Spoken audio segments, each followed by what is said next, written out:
बारिश होती तो मालकिन मुझे कमरे में बुला लेती, वजह पूछता तो पर्स निकालकर पैसे पकड़ाती और बाजार भेज देती। मैं तेज बारिश में साइकिल निकालता और मालकिन के काम को निकल जाता। एक रात अचानक तेज बारिश शुरू हो गई। मालकिन दूध का गिलास पिलाकर कहने लगी, चल सो जा। उस रात मेरे होश उड़ गए। मालकिन ने मेरे साथ मैं रामपुर के एक गांव में एक औरत के घर नौकरी करता था। मेरी मालकिन का गांव में बड़ा सा घर था। सहन काफ़ी बड़ा और कच्चा बना हुआ था। मैं साइकिल पर ही मालकिन के काम किया करता था। घर के सारे काम वो मुझसे ही कराती थी और बाहर का सौदा लाने भी मेरी ही जिम्मेदारी थी। लेकिन मेरी मालकिन की मुझे एक बात बिल्कुल समझ नहीं आती थी। वह अकेली घर में रहती थी और जैसे ही रात होती 11 बजे के बाद वो मुझे कहती कि अपने कमरे से बाहर मत निकलना। यह बात मुझे बहुत हैरान करती थी कि मैं भला कमरे से बाहर क्यों ना निकलूं। बहरहाल मालकिन मुझे पैसे बहुत अच्छे दे रही थी, इसलिए मैंने मालकिन की बात नहीं टाली। मैं यहाँ पर पैसे ही तो कमाने आया था। मेरी मंगनी अपने चाचा की बेटी से हुई थी और चाचा कहने लगे कि 2 साल के अंदर अगर 10 लाख की रकम जमा ना की तो अपनी बेटी की शादी किसी और से कर दूंगा। क्योंकि मैं शुरू से ही कुछ सख्त मिजाज का इंसान था। मेहनत और मशक्क़त वाले कामों से मेरी जान जाती थी, इसलिए माँ का जेवर बेचकर तुर्की आ गया कि थोड़े बहुत काम के भी अच्छे पैसे मिल जाते हैं। पहल तो बड़ी मुश्किल से मुझे नौकरी मिली और पैसे भी कम थे, लेकिन फिर भी इस मालकिन ने मुझे नौकरी पर रख लिया। ना मैं पढ़ा हुआ था और ना ही मेहनती, इसलिए मुझे मालकिन का काम अच्छा लगा। घर का थोड़ा बहुत काम होता था और बाजार एक आधा चक्कर लगाना पड़ता था और तनख्वाह भी अच्छी थी। लेकिन अपनी मालकिन की कुछ बातें मुझे बड़ी अजीब लगती थी। मालकिन का पति बाहर मुल्क में रहता था। मैंने पूछा कि वापस कब आएंगे तो कहने लगी 5 साल से पहले वापस नहीं आएंगे और अभी तो गए हैं चंद महीने पहले। मैं खामोश हो गया। मेरी मालकिन ज़्यादा उम्र की भी न थी, यूं ही कोई 35 के लगभग थी, लेकिन कभी कभी मुझे अजीब सी लगती थी। रात को 11 बजे जब मैं क्वार्टर में चला जाता तो वह बाहर से ताला लगा देती। मुझे बड़ी हैरत होती कि यह मेरे क्वार्टर का ताला क्यों लगा देती हैं। फिर मुझे यह ख्याल आने लगा कि शायद इसे यह डर है कि वह अकेली होती हैं, इसलिए अपने काम को सुरक्षित रखने के लिए यह ताला लगाती होगी। लेकिन एक बार तो शाम में ही मेरी मालकिन ने मुझे कमरे में जाने के लिए कहा। मैंने जब मालकिन से वजह पूछी तो उनकी रंगत उड़ चुकी थी। कहने लगी, देख नहीं रहे आसमान पर काले बादल कितने गहरे हो चुके हैं। मैंने एक नज़र सहन में खड़े होकर आसमान की तरफ देखा। बादल तो वाकई गहरे हो रहे थे, लेकिन इससे मेरा अपने कमरे में जाने का भला क्या ताल्लुक था। मैंने कहा, मालकिन इससे क्या फ़र्क पड़ता है? तो कहने लगी, अभी बारिश हो जाएगी। मैंने कहा, तो होने दें, बारिश होने से मेरे कमरे में क्यों बंद हो जाऊं मैं? बात सुनकर वह कुछ देर मुझे देखकर खामोश हो गई, लेकिन बहुत परेशान थी। बार बार आसमान को देख रही थी, साथ साथ वही चक्कर काटे जा रही थी, अपनी उंगलियों को चटका रही थी, चेहरे से बुरी तरह से होश खोए लग रही थी। मुझे अपनी मालकिन की परेशानी समझ नहीं आ रही थी कि आखिर उनका बारिश से क्या मसला था। मुझे उनकी परेशानी का मतलब समझ नहीं आ रहा था। कुछ ही देर में बारिश शुरू हो गई और फिर बारिश की रफ्तार तेज होने लगी। जैसे जैसे बारिश तेज हो रही थी, मालकिन की रंगत पीली पड़ती जा रही थी। वह बहुत परेशान थी। इस वक्त मुझे कोई भी जरूरी काम न था। मैंने सोचा कि चलो मैं बारिश में नहा लूँगा। जैसे ही मैं बाहर सहन के एक कोने में नहाने के लिए खड़ा हुआ तो मेरी मालकिन मुझसे कहने लगी कि तुम यहाँ क्यों खड़े हो? मैंने कहा, मालकिन बारिश हो रही है और बारिश में तो सभी यूं ही नहाते हैं। अब आपको डर लगता है तो आप अपने कमरे में चली जाएं। मालकिन कहने लगी, ऐसा करो, इधर आओ। उन्होंने मुझे अपने कमरे की तरफ आने का इशारा किया। यह बात भी मेरे लिए काफ़ी हैरान करने वाली थी, क्योंकि जब से मैं उनके घर का काम कर रहा था उन्होंने कभी भी मुझे अपने कमरे में आने का नहीं कहा था। मैं धीरे धीरे चलता हुआ मालकिन के कमरे की तरफ बढ़ गया। वह अपनी अलमारी से पैसे निकालने लगी, मुझे पैसे थमाए और कहने लगी कि जाओ घर का सामान ले आओ। मैंने कहा, अभी सुबह तो लाया था, मैंने हर चीज़ पहले ही ला कर रख दी है, कोई भी ऐसी चीज़ न थी जिसकी कमी होती। मैंने कहा, अब क्या लेकर आऊँ? मालकिन कहने लगी, ऐसा करो, 1 हफ्ते का राशन और ले आओ। मैंने कहा, अभी इतनी तेज़ बारिश हो रही है, इसमें तो सारा सामान भीग जाएगा। वह कहने लगी, मेरे पैसों का सामान ही भीगेगा ना?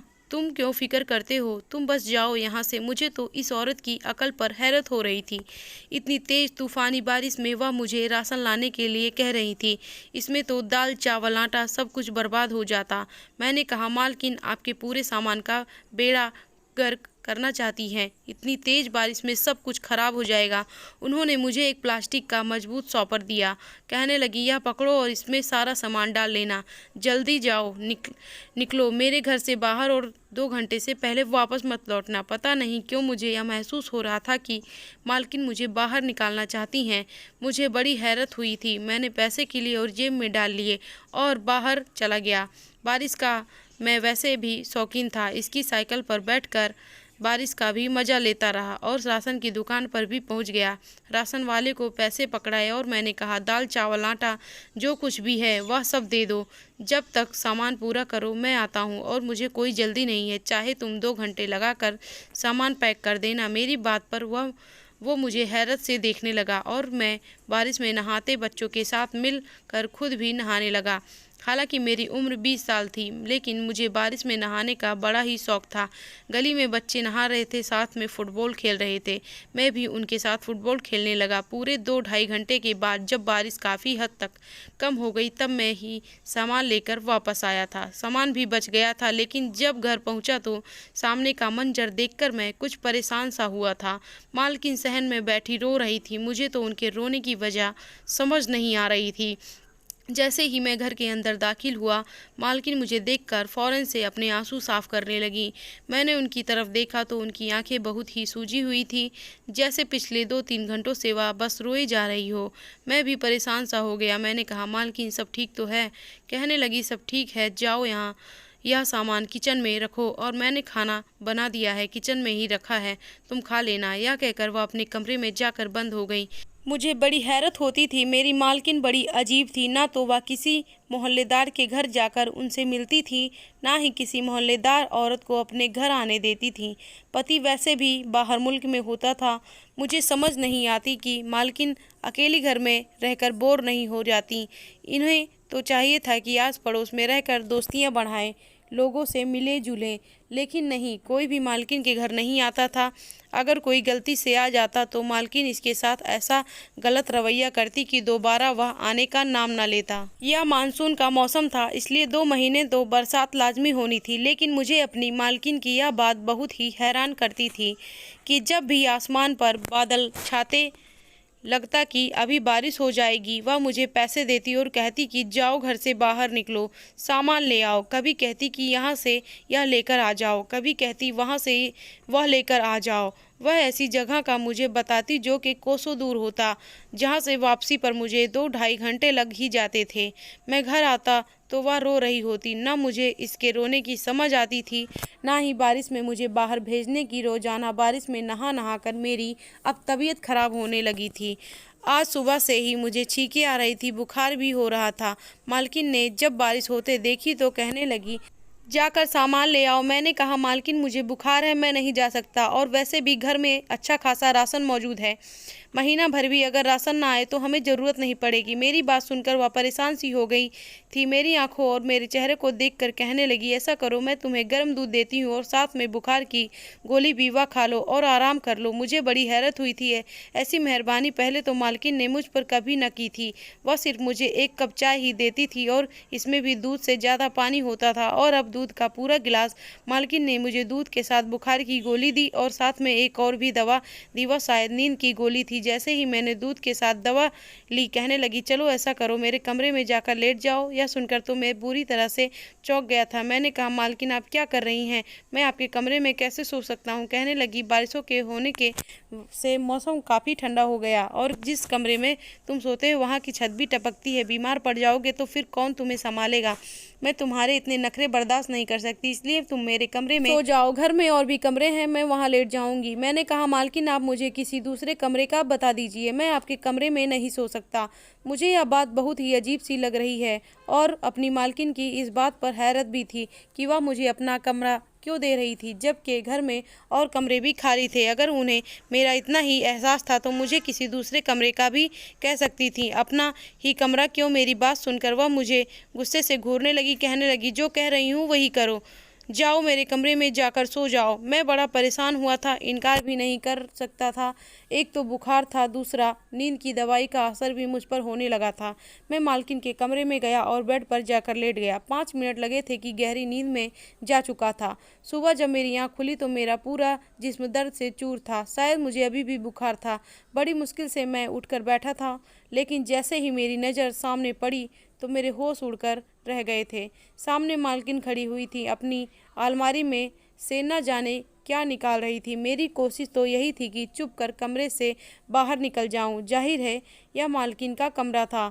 उनकी 100 ज़रूरत की चीज़ यहाँ मौजूद थी। न जाने उन्होंने मुझे रात को अपने कमरे में क्यों सुलाया था। मैं बहुत मुश्किल से उठकर खड़ा हुआ था, लेकिन मेरा सर अभी भी बुरी तरह से चकरा रहा था। धीरे धीरे चलते हुए मैं कमरे से बाहर आ गया। कुछ देर बाद मालकिन आई तो कहने लगी, तुम क्यों बाहर आए? मैं तो बस अपनी ज़रूरत की चीज़ लेने आई थी। जाओ अंदर जाकर आराम करो, मैं तुम्हारे लिए नाश्ता बना देती हूँ। मुझे समझ नहीं आ रहा था कि मेरी मालकिन मुझ पर इतनी मेहरबानी किस लिए कर रही हैं। न जाने क्यों मुझे कुछ गड़बड़ सा एहसास होने लगा था। ऐसा लग रहा था कि जैसे जो कुछ हो रहा है वह ठीक नहीं है। वह एक तुर्की औरत थी, बड़ी खूबसूरत थी, माना के 35 साल के लगभग थी, लेकिन जवान और खूबसूरत थी। मुझे इसके कमरे में रहना, उठना बैठना बिल्कुल भी सही नहीं लग रहा था। मैंने कहा, नहीं मालकिन, मैं यही ठीक हूँ, मैं चलता हूँ। अपने क्वार्टर में जाकर अपनी चारपाई पर लेट गया, लेकिन फिर मुझे एहसास हुआ कि पानी टपकने से मेरी चारपाई भीग गई थी और अभी मैं गीले बिस्तर पर ही लेटा हुआ था। बुखार मुझे पहले से था, इसलिए कपकपी सी होने लगी। मालकिन मेरे लिए खुद नाश्ता बना कर लाई थी। जब मुझे कांपते हुए देखा तो कहने लगी, देख लिया तुमने अपनी जिद का नतीजा? कह रही थी ना कि मेरे कमरे में जाकर लेट जाओ, लेकिन तुम बहुत डीठ हो। यह कहकर उन्होंने ट्रे एक तरफ रखी और मुझे बाजू से पकड़ के सहारा देने लगी ताकि मुझे खड़ा कर सके। इस वक्त मैं बुखार की वजह से इस कदर कमजोरी का शिकार हो चुका था कि उनके सहारे से ही उठा, लेकिन इसके बाद मैंने उनका हाथ पीछे कर दिया और चलते हुए मालकिन के कमरे में ही जाकर बैठ गया। उन्होंने मुझे नाश्ता दिया और फिर से दवाई दे दी। रात तक मेरा बुखार टूट चुका था, तबीयत भी काफ़ी हद तक सही हो गई थी। पूरा दिन मालकिन ने मेरी अच्छी सेवा कर डाली थी। मैंने कहा, आप तो बहुत अच्छी हैं, मुझे तो लगा था कि आप बहुत गुस्से वाले मिजाज की हैं। यह सुनकर उनके चेहरे पर अजीब से अंदाज छा गए थे। फिर किसी गहरी सोच में चली गई। कहने लगी, मैं अच्छी नहीं हूँ, बहुत बुरी हूँ। यह कहने के बाद उन्होंने अपनी आंखों में जमे आंसू साफ किए थे और फौरन से कमरे से बाहर चली गई। मुझे बड़ी हैरत हुई कि आखिर मामला क्या है। आज रात फिर बारिश तेज हुई थी। जैसे ही बारिश तेज हुई, मालकिन की रंगत उड़ने लगी। कहने लगी, न जाने क्यों यह रोज़ रोज़ बारिश हो जाती है। कब यह मौसम बदलेगा और मेरी जान को सुकून आएगा। मैं बहुत परेशान हूँ इस बारिश की वजह से। मैंने कहा, मालकिन, बारिश आपको क्या कहती है? कहने लगी, तुम नहीं जानते, यह बारिश मेरी जान की दुश्मन है। मैं हैरान था, यह कैसे हो सकता है? फिर उन्होंने मुझे दूध का गिलास दिया और साथ में नींद की गोली। मैंने कहा, मालकिन, मैं यह क्यों खाऊं? अब तो मुझे बुखार नहीं है। कहने लगी, बस तुम खा लो और मेरे कमरे में सो जाओ। मैंने कहा, नहीं, अब मैं ठीक हूँ, अपने कमरे में सो सकता हूँ। इस बार मैंने नींद की गोली नहीं खाई, बस मालकिन को दिखाने के लिए ऐसा किया। जैसे गोली मैंने अपने मुंह में डाल ली, लेकिन मैंने हाथ से वह गोली पीछे फेंक दी थी, जो कि मालकिन की नज़र में नहीं आई थी। मैंने दूध का गिलास पिया और यूं करने लगा जैसे मुझे नींद आ रही है। मैं घर के ही दूसरे कमरे में जाकर लेट गया, क्योंकि मेरे कमरे में बारिश का पानी आता था। इस कमरे में खिड़की बिल्कुल सहन में खुलती थी। हालांकि मालकिन का कमरा अंदर की तरफ था, वह से सहन साफ नज़र नहीं आता था। मैं देखना चाहता था कि आखिर मालकिन को बारिश में परेशानी क्या होती है, वह क्यों मुझे बाहर भेज देती हैं, और जब मैं आता हूँ तो वह रो रही होती हैं। मैं चुपके से कमरे की खिड़की पर जाकर खड़ा हो गया। मुझे लगता था कि जैसे सहन में ही कोई परेशानी है, क्योंकि जब बारिश होती मेरी मालकिन सहन में बार बार देखती रहती थी। अब भी बारिश हो रही थी। मुझे पक्का यकीन था कि मालकिन सहन में ज़रूर आएगी। अभी यही सोच रहा था जब मालकिन सहन में आई। सहन बिल्कुल कच्ची मिट्टी का था और एक कोने की तरफ जाकर मिट्टी खोदने लगी। मुझे हैरत हो रही थी कि यह क्यों मिट्टी इकट्ठी करेंगी। मिट्टी उठा उठाकर वह दूसरे कोने की तरफ फैलाती और इसके ऊपर डालने लगती और इसे अपने हाथों से बराबर करने लगती। मुझे यूँ लग रहा था जैसे इस मिट्टी को वह छुपाने की कोशिश कर रही हैं या मिट्टी के अंदर कुछ ऐसा है जो बारिश की वजह से दिख जाएगा। उन्हें यह डर था कि कहीं वह मिट्टी वहाँ से हटने से अंदर की चीज़ दिखने ना लगे। शायद मालकिन का कोई जेवर या पैसे इसके अंदर हैं जो मालकिन छुपाना चाहती हैं। जब भी मुझे बाहर भेज देती हैं। अब मुझे याद आने लगा कि जब भी मैं बाहर से वापस आता तो मालकिन के कपड़ों को मिट्टी लगी होती थी और वह रो रही होती थी और एक कोने में वह मिट्टी डाल रही थी। वह हिस्सा पूरा मिट्टी से ढका हुआ होता था। पहले कभी तो मैंने इस बात पर इतना ध्यान नहीं दिया, लेकिन आज सब कुछ याद आ रहा था। कुछ देर बाद मालकिन यही करती रही और फिर रोने लगी। रोते हुए वह अपने कमरे में चली गई। मैं अपने कमरे से बाहर निकला और इस मिट्टी को हटा कर देखा तो मेरे होश उड़ गए। इसमें तो किसी के कंकाल की हड्डियां पड़ी हुई थी। मैं हैरान हो गया। मैंने मालकिन से पूछा तो मालकिन ने मुझे जो राज बताया उसे सुनकर मेरे होश उड़ गए। मेरी मालकिन का पति बाहर मुल्क में नहीं था, बल्कि 9 महीने पहले ही मेरे मालकिन और मालिक के झगड़े की वजह से मेरी मालकिन ने गुस्से में आकर अपने पति को चाकू से मार डाला था। लेकिन इसे यह डर हुआ था कि पुलिस को पता चल गया तो इस पर भी फांसी की सजा हो जाएगी। इसने अपने पति को इस कच्चे सहन में ही दफना दिया, लेकिन क्योंकि वह एक औरत थी इसलिए बहुत गहरा गड्ढा नहीं खोद पाई थी। इसलिए जब भी बारिश होती उसे यह डर रहता कि कहीं इसके पति का हड्डियों के टुकड़ों को कोई देख ना ले, जो कि मैं देख चुका था। और मालकिन मुझे देखकर रोने लगी और मेरे सामने हाथ जोड़ने लगी, कहने लगी कि मेरे इस राज को राज रहने दो, मैं तुम्हें बहुत सारे पैसे दूंगी। मैंने मालकिन की इस बात को किसी को भी नहीं बताया और बदले में वह वाकई में मुझे बहुत पैसे देने लगी। जब पूरे 10 लाख मेरे पास जमा हो गए तो फिर मैं वापस अपने घर आ गया। वह राज अभी भी मेरे सीने में दफन है, क्योंकि मालकिन ने जो कुछ किया था गुस्से में आकर गलत ही किया था और इस पर वह रोती भी बहुत थी और पछताती भी बहुत थी। इसलिए कहते हैं कि गुस्सा जान का दुश्मन होता है। तो गाइज प्लीज़ वीडियो को लाइक और सब्सक्राइब करना ना भूले। Thanks for watching my video.